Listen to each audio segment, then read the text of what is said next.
In these clips, we're going to talk about the proper way to remove and replace an engine valve cover that is cracked, excessively worn, rusted out, or otherwise defective.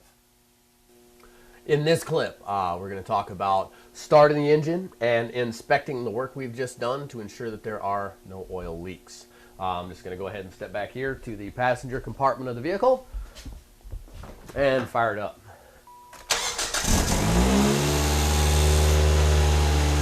Okay, we have the engine running, and as you can see, we have to do a little exhaust work as well, or here for that matter.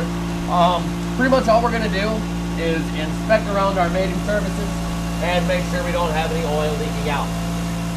Looking and looking. Everything appears to be on the up and up. Don't have any leaks. Engine's running good.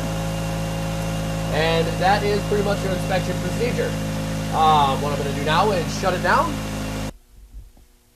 Over time, give it approximately a week, maybe 250 miles, depending on your driving habits. You're going to want to pop the hood and re-inspect. Just go ahead and take a look around and make sure that your repair job still has all of its initial integrity. And one of the things you're going to want to look at is pull out your spark plug wires. If your engine happens to be of the configuration that this one is, where the spark plug wires go down through the plugs, you're going to want to look at the plug wire electrodes and see that your plug galley seals are not leaking.